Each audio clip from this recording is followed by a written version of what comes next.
What's going on, YouTube? So you're probably wondering why you're staring at a blank screen. Well, I assure you, you're not. We're doing this for a reason.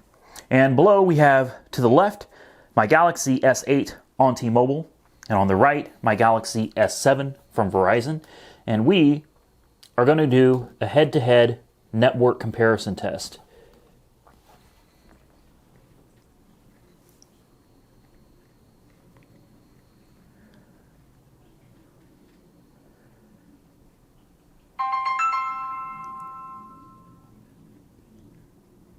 So far, so good, right?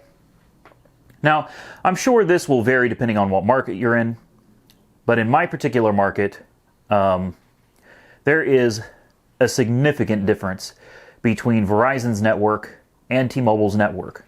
Now, both of these phones are almost 100% identical as far as what apps are installed. I have active themes, not that that should make any difference.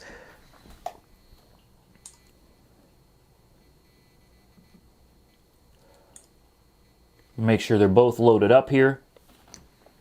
All right, so we'll pull down this menu, and you can see Wi-Fi is off. Pull down this menu, Wi-Fi is on. We're going to shut that off. All right, there's no Wi-Fi running. Both of these are on 4G networks. So let's come over here to speed test. Let's run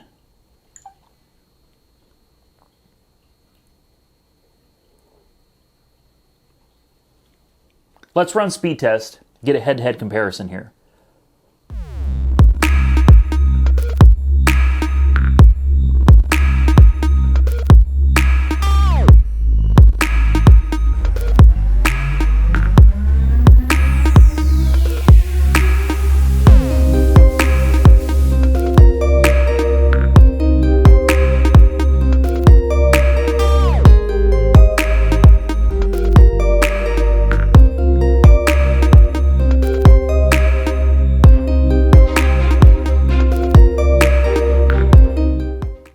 Look at that.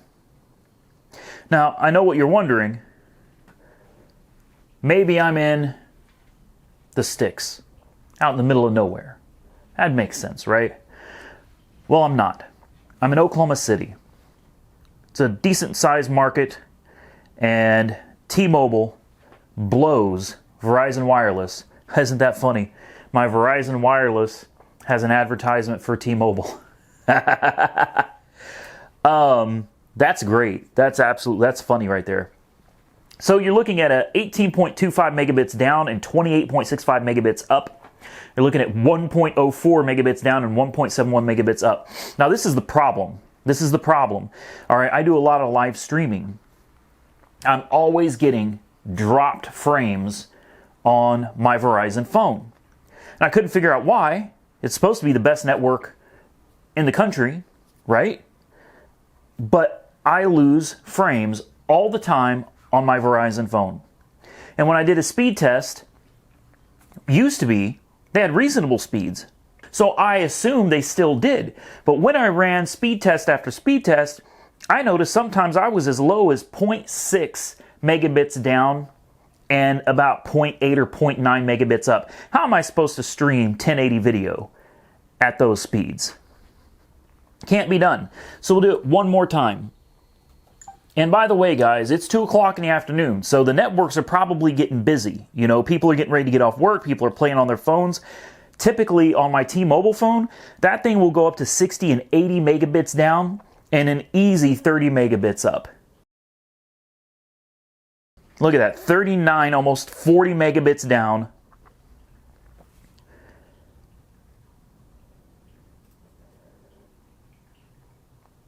And 28 megabits up.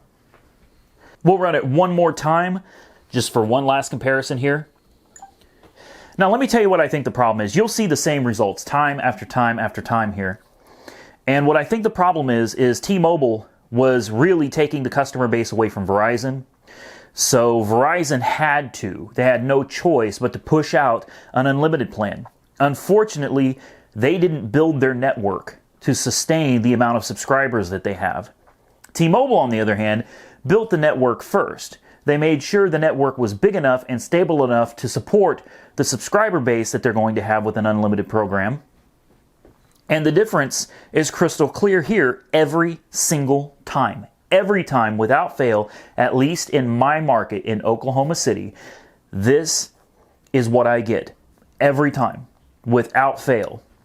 And when you're doing a lot of YouTube videos, you're doing a lot of live streaming, it's great that Verizon still has the edge as far as the network coverage. But what good is network coverage if everybody using the network can only get a megabit down and a megabit up? You're stretching yourself too thin because you don't have the bandwidth necessary to support your subscriber base. T-Mobile, on the other hand, may have a slightly smaller footprint when it comes to their network coverage, but it is ever so slight. And their subscriber base can have speeds like this all the time. So what do you choose? Unfortunately, you have to make a choice. Do you choose the network that has almost no bandwidth for you to use but has great coverage? Or do you use a network that's within 1% of Verizon's coverage but actually has the bandwidth for you to do what you need to do as a vlogger or whatever it is that you do with your phone? Bandwidth is important. What good is an unlimited data plan if you can't use it because you don't have data? Doesn't make any sense, guys. I just wanted to throw this video out to you. I think I finally resolved my issues. I thought there was something wrong here. I cannot believe that in the few months it's been since Verizon opened up this unlimited plan that their network speeds have dropped this significantly. And if it hasn't dropped in your market yet, give it time. And I'm willing to bet that it will. That's all for the video, guys. I appreciate you watching. Until next time, like, comment, subscribe, and stay safe out there.